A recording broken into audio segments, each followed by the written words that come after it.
त्यावेळेसपासूनच आपण त्यांचा लाभ देण्याची प्रक्रिया बंद करत असतो। जो 12,000 12,500 पुरुषांच्या संदर्भात पण होता, तिथं काही अशा केसेस आहेत जिथं घरामध्ये महिलेची अकाउंटच नव्हती आणि त्यावेळेला त्यांनी पुरुषांच्या याच्यावर सुरू केलेलं होतं। नंतर स्वतःची स्वतंत्र अकाउंट आल्यानंतर त्यांनी ते अकाउंट बदलण्याचा सुद्धा प्रयत्न केला।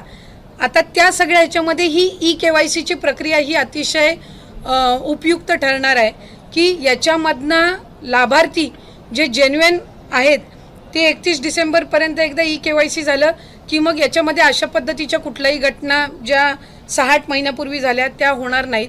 आणि जे पुरुष लाभार्थ्यांनी काही ठिकाणी जिथे लाभ घेतलेला आहे तिथेही आम्ही व्हेरीफाय केलं आहे। ज्या ज्या वेळेला लक्षात आलं त्यावेळेला त्याच वेळेला तिथं त्यांचा लाभ वितरणाची प्रक्रिया ही थांबवण्यात आलेली आहे आणि ज्यांची नाही तर त्यांना दंड आकारण्याच्या संदर्भातली सुद्धा किंवा त्यांच्याकडनं ती जी रक्कम आहे ती पुन्हा एकदा वसूल करण्याच्या संदर्भामध्ये सुद्धा जो प्रस्ताव आहे तो विभागाच्या वतीने शासनापर्यंत जाणार आहे। पण ही ज्या सरकारी कर्मचाऱ्यांच्या कुटुंबाकडनं हा लाभ घेण्यात आलेला आहे ती रक्कम काही जमा झाली का किंवा त्याचा काही अंदाजित आकडा आहे का? अंदाजित म्हणजे साधारणपणे मी आपल्याला म्हटल्याप्रमाणे सुरुवातीच्या कालावधीमध्ये आम्हाला सेवार्थीचा आलेला सेवार्थी खरं तर 8,000 पेक्षा जास्ती आहेत, पण आम्हाला तो डेटा जसा उपलब्ध झाला 2-2.5 हजारचा आम्ही तिथल्या तिथे ती प्रक्रिया त्यांना वितरित करण्याची थांबवली। साधारणपणे जानेवारी-फेब्रुवारी महिन्यातली घटना आहे। सरकारीमध्ये पण बरेचसे असे आहेत ज्यांची सरकारी नोकरी लागल्यानंतर स्वइच्छेने त्यांनी आपलं जे चलन असतं सरकारी चलन याच्यातनं त्यांनी ती रक्कम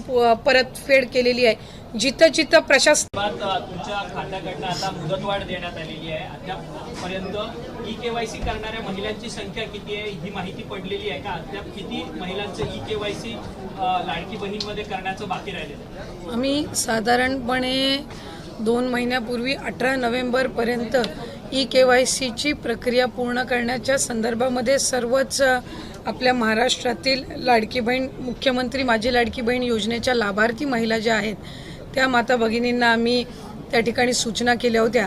त्यानुसार जवळपास 1,20,00,000पेक्षा अधिक महिलांची ई-KYCची प्रक्रिया 100% पूर्ण झालेली आहे आणि 50 लाखापेक्षा अधिक अशा महिला आहेत ज्यांची साधारणपणे 60-70% ही जी प्रक्रिया आहे ती त्या ठिकाणी पूर्ण झालेली आहे। मधल्या कालावधीमध्ये अतिवृष्टी असेल, पूर परिस्थिती असेल, अवकाळी पाऊस असेल, म्हणजे मे महिन्याच्या पहिल्या आठवड्यामध्ये जो पाऊस सुरू झालेला आहे तो साधारणपर्यंत जवळपास 5 ते 10 नोव्हेंबरपर्यंत पाऊस सुरू होता। बऱ्याचशा ठिकाणी पुराची परिस्थितीसुद्धा होती, अतिवृष्टीसुद्धा झाली आणि त्या ठिकाणी महिलांचे काही असणारे जे कागदपत्र असतात, काही दाखले असतात तर ते त्यांना म्हणजे पुराच्या परिस्थितीमध्ये सुद्धा तिथं काही भरपूरशा लाभार्थ्यांनी गमावलेले आहेत।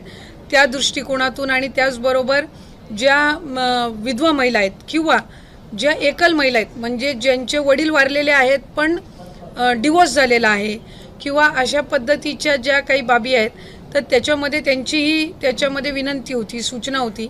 मधल्या कालावधीमध्ये आदरणीय मुख्यमंत्री देवेंद्र फडणवीस साहेब, दोन्ही उपमुख्यमंत्री शिंदे साहेब आणि आदरणीय दादांच्याकडे सुद्धा त्या संदर्भातली चर्चा करण्यात आली।